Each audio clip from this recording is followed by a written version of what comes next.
सल्लल्लाहु अलैका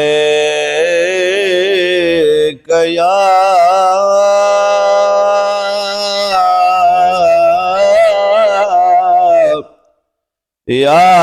रसूल अल्लाह वसल्लम अलैका या हबीब अल्लाह।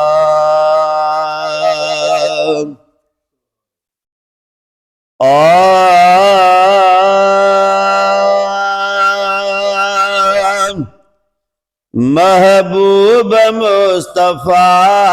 जो रब पाक दर दिखारे, महबूब मुस्तफा जो रब पाक दर दिखारे, सिकड़ी सदर दिया मौला कवा गवारे, रब महबूब मुस्तफा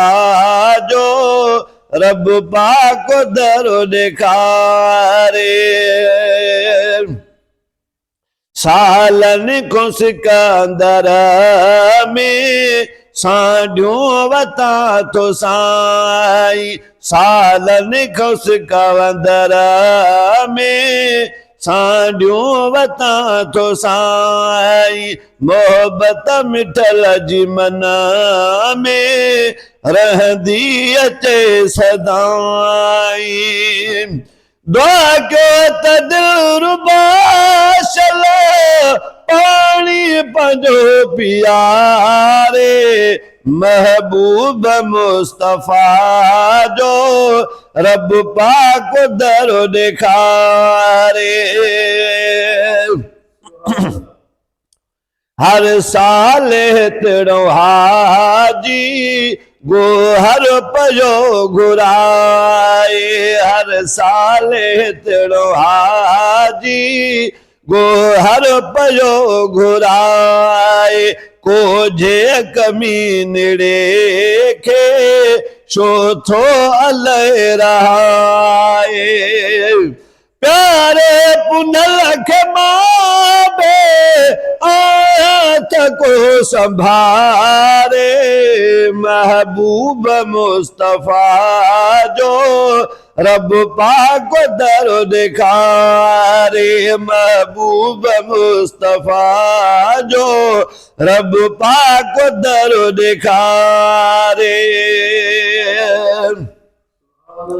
परवर पुकार मुझी पहुँचाए ही अपिरिया वट, परवर पुकार मुझी पहुँचाए ही अपिरिया वट, नंगदार जे निगाह कई संबिराए तो अदा झटे, जय जी अंदर उकीरा, जय जी अंदर उकीरा, मेरा सोई को तारे, महबूब मुस्तफा जो रब पाक दर दिखारे, सिकरी सदर दिया मौला कवा गवारे, महबूब मुस्तफा जो रब पाक दर दिखारे, वसके वञण जा क्या पर नाही वञण पंहिंजे, वसके वञण जा क्या पर नाही वञण पंहिंजे, वस जंहिंखे घुरे थो जानी पहुचे सो जल्द थो बसे, कन खे घुराए हिते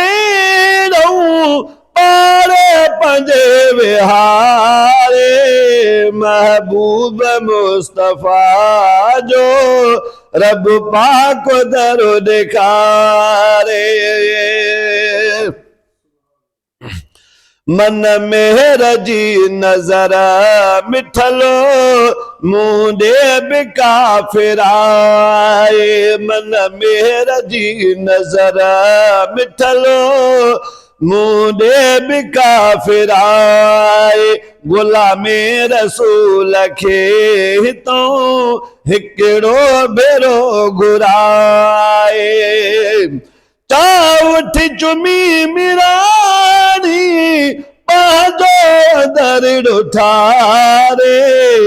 महबूब मुस्तफा जो रब पाक दर दिखारे